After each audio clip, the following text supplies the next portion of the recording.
Programme میں آپ کو ایک دفعہ پھر خوش آمدید کہتے ہیں.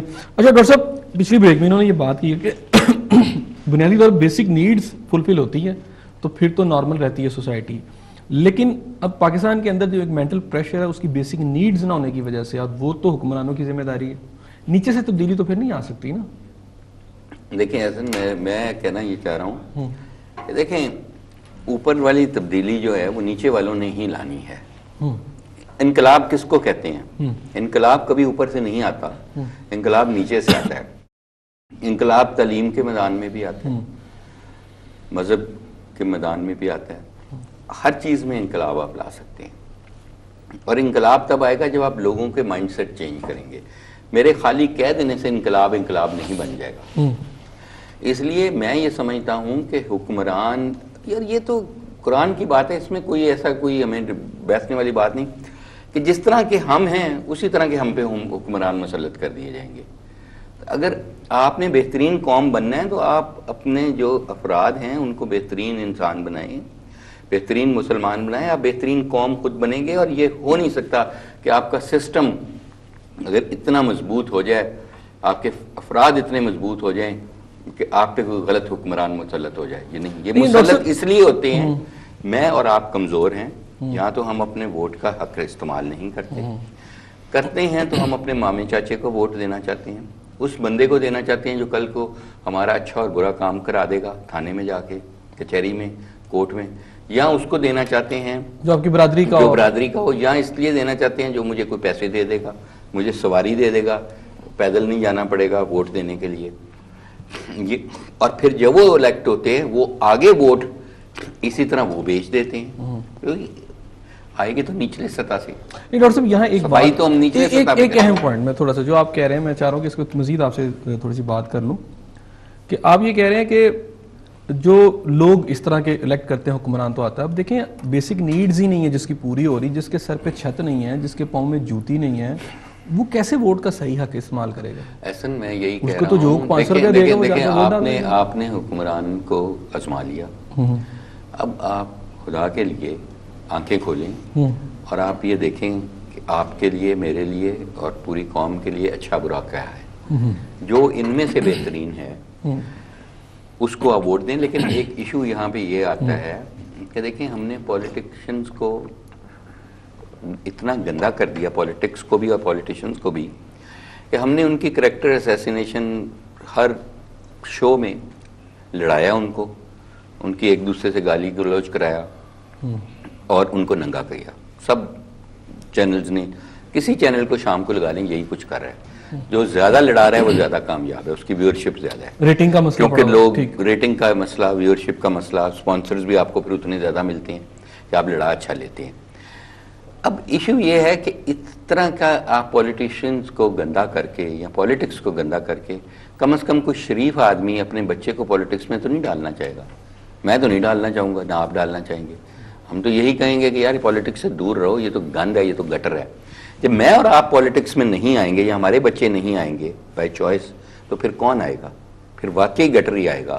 اچھا ڈاکٹر صاحب، آپ کی کوالٹی پولیٹیشن یہ ایسا کیوں ہے؟ پاکستانی آج یہ وہی پاکستانی ہے جنہوں نے پوری دنیا کا نظام بہتر کیا، بڑی بڑی ایئر لائنز بنائی، جیسے آپ بریک میں کہہ رہے تھے ایمریٹ سے لے کے کوئی اور ہو، سب بڑے بڑے باہر جا کے انہوں نے بینکس بنائے، دیگر انسٹیٹیوشن بنائے. لیکن پاکستان کے اندر آ کے ان کا رویہ بالکل مختلف ہے. یہ کیوں ہے؟ اتنا تضاد کیوں ہے؟ اس لیے کہ جب دیکھیں ابھی وڈیج صاحب نے بھی بات کی کہ دبئی میں لائنیں لگ جاتی ہیں، اس لیے کہ وہاں ان کو پتہ ہے کہ کسی کی حق تلفی نہیں ہو رہی.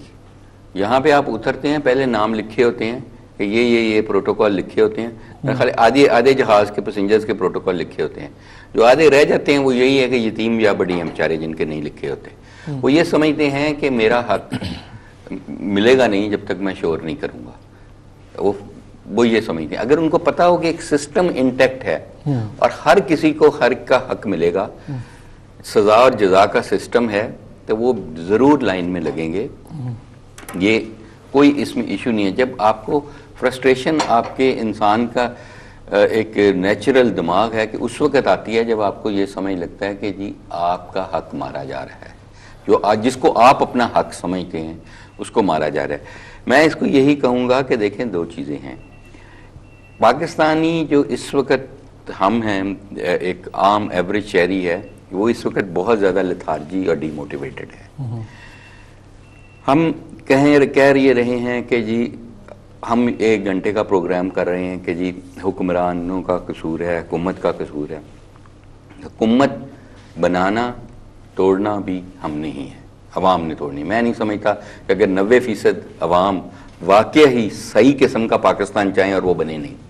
ہمارے پاس دریا ہیں, ہمارے پاس سمندر ہیں, ہمارے پاس پہاڑ ہیں, ہمارے پاس دنیا کی ہر نعمت ہے, پیٹرول ہے, گیس ہے, دنیا کی ہر نعمت بیسٹ نیچرل ریسورسز ہیں ہمارے. صرف میرے خیال میں یہ ہو نہیں سکتا کہ ہمارے 80 یا 90% پاکستانی ہم صحیح مسلمان بھی ہیں اور صحیح پاکستانی بھی ہیں اور ہم پہ غلط قسم کا حکمران مسلط ہو. یہ ہو نہیں سکے گا, وہ 2 دن نہیں چل سکے گا. مینجمنٹ نہیں اوپر کے لیول پہ, دیکھیں اوپر کا لیول نیچے سے ہی گندگی چلتی ہے, وہی اوپر جا رہی ہے. میں آپ کو یہ بتا رہا ہوں. اس لیے ہمیں لوگوں کو, مجھے اپنے بچے کی تربیت صحیح کرنی ہے, ٹھیک ہو گیا, اپنے اسٹوڈنٹس کی جو میرے انفلوئنس ہیں ان کو صحیح کرنی ہے. آپ کے جو دفتر میں کام کر رہے ہیں آپ کو ان کی فکر ہے کیونکہ اللہ نے آپ کی پوچھ کرنی ہے. اگر آپ کا بچہ صحیح راستے پہ نہیں چل رہا, صحیح مسلمان نہیں ہے, صحیح پاکستانی نہیں ہے, تو پکڑ آپ کی ہونی ہے. ٹھیک ہو گیا, میں نے اپنی ریت کا جواب دینا ہے. اگر آپ صحیح کر لیں گے, میں صحیح کر لوں گا, وڈائش صاحب صحیح کر لیں گے, تو ہم سب بہتر ہو جائیں گے. اور یہ ہو نہیں سکتے گا کہ ہمارے پہ, کیونکہ یہ قرآن کی بات ہے کہ آپ پہ غلط حکمران پھر نہیں مسلط ہو سکے اگر آپ مضبوط قوم بن جائیں گے. ایک بات صرف ان کی طرف جانے سے پہلے, اگر آپ ہیڈ ہیں جنرل ہاسپٹل کے, اور میں نے یہ دیکھا کہ جو ہیڈ ہے اگر وہ صحیح طریقے سے لوگوں کے حقوق ادا کر رہا ہے اور اچھے طریقے سے کر رہا ہے, تو ڈیفینیٹلی ایک ایسا ماحول وہاں ہو جائے گا کہ ہر انسان سکون میں آ جائے گا. اور وہ جب باہر نکلے گا, بے شک حالات کیسے ہوں, لیکن اس ماحول میں وہ سکون محسوس کرے گا, ذہنی آسودگی محسوس کرے گا سسٹم سے. تو یہ جو people who are the helm of affairs ہیں کسی بھی ادارے کے اندر, ان کے میں خاص طور پر بات کروں گا, کیونکہ اگر کوئی بیوروکریٹ ہے, کوئی سیاستدان ہے, کسی کی مینٹل ہیلتھ نہیں چیک کی جاتی اور وہ آگے کا فیصلہ. آپ نہیں سمجھتے کہ یہ مینٹل ہیلتھ جو انسٹیٹیوشن لیول پہ بھی چیک کی جائے؟ میں یہ سمجھتا ہوں ایسن کہ ایک ادارہ ہے نا, ہمارا ادارہ جناح ہاسپٹل علامہ اقبال, ادارے کو سکسیس یا اس کی ڈیٹیوریشن یا اس کی امپرومنٹ ان حالات میں بھی ہو سکتی ہے. میں یہ سمجھتا ہوں ہونی چاہیے. اگر نہیں ہو رہی تو میری ذمہ داری ہے اس کے ادارے کے ہیڈ کے طور پہ. اور اس سکسیس کا جج سیکریٹری ہیلتھ یا منسٹر نہیں ہونا چاہیے کہ میں اس کی کتنی بوٹ پالش کرتا ہوں, یہ نہیں ہونا چاہیے کرائٹیریا. میرے اسٹوڈنٹس میرے بارے میں کیا کہتے ہیں, میرے مریض میرے بارے میں کیا کہتے ہیں, میرے امپلائیز میرے بارے میں کیا کہتے ہیں. اور میں آپ کو یہ بتاؤں, اگر میں نے صحیح کام کیا ہے اور صرف اللہ کو جواب دہ ہوں اور ان کے لیے میں نے صحیح کام کیا اور کوشش کی ہے, تو میں اپنی کرسی میری انہی کی وجہ سے مضبوط ہوگی, اوپر والوں کی وجہ سے نہیں ہوگی. مجھے کام نیچے